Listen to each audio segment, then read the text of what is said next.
Let's talk about things that I had to find out on my own when dealing with my miscarriage. Hi, my name is Oriana. I'm a pelvic health physical therapist assistant, but for this video, I'm just a 34-year-old woman who just recently went through a miscarriage. And these are all things that I had to go and seek out on my own, and I'm just putting it all in one spot so that way maybe it can help you if you are unfortunately going through the same thing. I at 8 weeks in a few days, woke up and unfortunately realized that something was wrong, went to the hospital, and it was confirmed that something was wrong. So I immediately was just like, I need to know what to tell my boss. Like, when am I going to go back to work? I want to know what's going to happen with my body. Like, how does this happen? I wanted to know when I would be feeling better. I wanted to know when I would be able to start trying again. I just wanted answers, and I had to go to all these different avenues to find that info. So I'm going to talk about that here. First things first. So I had a miscarriage, meaning that I was perfectly pregnant up until 8 weeks, but the baby stopped growing at 6 weeks. And when I went in, because I had a little bit of blood that morning, when I went in, there was no heartbeat. So my body was good at being pregnant. You know, there are definitely some signs, looking back on it now, where I'm like, oh, maybe that was a little bit of a sign, but I think that maybe not. One of them being that, so I get really bad constipation when I'm pregnant. I had it with this pregnancy and I had it with my son. And, it was so bad. And the week and a half leading up to the miscarriage, if I would massage my belly, which my doctor said was okay to do, if I would massage my belly up high, I would be able to have a bowel movement, versus when I would do that with my son and I would massage my belly, I would still just be constipated. So the fact that I was able to get stuff through, maybe that shows that my progesterone was decreasing. I don't know. So I don't really think that's a symptom, but one is that when I was actively going through the miscarriage and I could feel the cramping, there was a very specific type of cramp that I felt. And I actually had that specific cramp the day before when I was at work, and I thought it's just because I stretched kind of funny, and I was like, oh, it's no big deal. But if I feel that in future pregnancies, I will definitely be a little bit nervous about that. But besides that, I had no bleeding leading up to it. Everything was really, really normal, fine. I had all the pregnancy symptoms. So miscarriage definitely tricked me, and at least I know that my body was doing its job. So there's that. I didn't know that when you have a miscarriage, so what happens is you can expel the tissue on your own at home, and sometimes that doesn't get rid of everything. So sometimes people have to take medication to speed up that process, or some people choose medication in order to just speed up the process in general. So there's that. And then if everything doesn't clear out, then you would get a D&C. Now, if you have a miscarriage that's past 8 weeks, from my understanding, then you will get a D&C. So since mine, I think if you get it past 12 weeks, I don't know, I'm not an OBGYN, but you just have to talk to your provider and see what options they have, also depending on what state you're in, what type of laws are going on there. But I chose the natural method, and then I was saying hey, let's schedule a D&C just in case my body doesn't expel everything, because when I was postpartum with my son, my body took 8 weeks to expel some placenta. Kind of crazy. So I said, let's plan on a D&C just in case, but my body did expel everything. So it's basically like a period. It's really, really heavy. You definitely want lots and lots of pads during that time, heavy duty pads. I loved my Always, the Always Thin. I can't remember the name of it. Maybe I'll put a picture up here.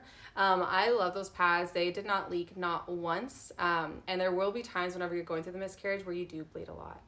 You do fill up a pad pretty quickly, and it's uncomfortable. And some people get really, really bad cramping. I didn't necessarily have cramping. I just had an ache. Oh my gosh, I was just aching so much. And there was 2 specific days that were not back to back where I expelled bigger blood clots, which is the embryo tissue.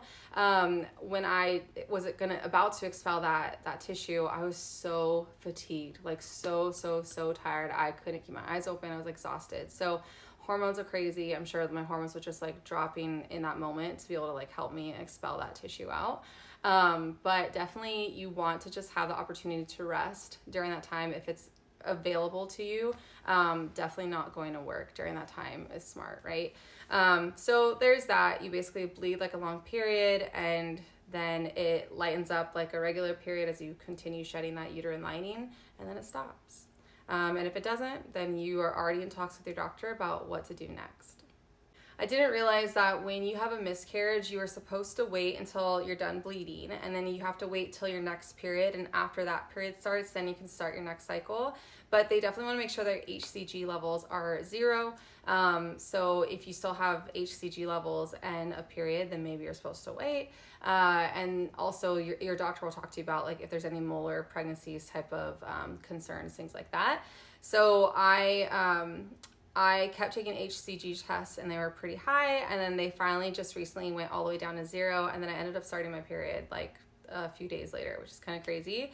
And I definitely had ovulation pains like a week prior to my period starting, so that's kind of interesting, but I don't think that I actually released an egg, and then here I am 3.5 weeks later on my cycle. So I know some people will have 3 weeks after, the miscarriage starts. Some people, it takes up to 6 weeks for a period to start, and then you have to wait to start trying from there. So definitely talk to your doctor about like when it's safe to try, but just know that like there is this like waiting period and you're kind of just stuck in limbo because you don't know when things are going to start and we're going to be able to start trying again.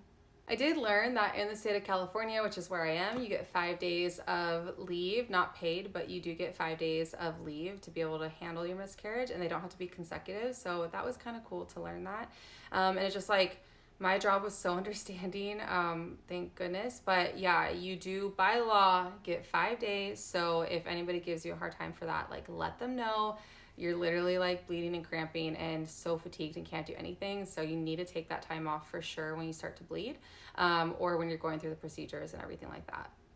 The last thing is like the emotional component. And obviously it's really emotional because it's really sad.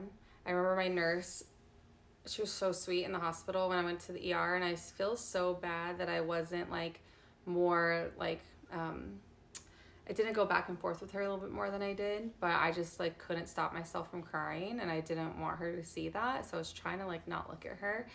That like, she was such an angel though. Everybody has been so sweet. Like every professional that I've dealt with has been so sweet during this. Every one of my coworkers, everybody's been like incredibly sweet with this whole process.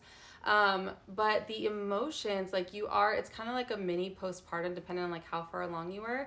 It's kind of like a mini postpartum. And so I could not stop crying. Like if somebody like said something or did something, I would just like immediately start crying. So like at work, if I knew that everybody at work knew about my miscarriage, I couldn't like control my emotions. And then once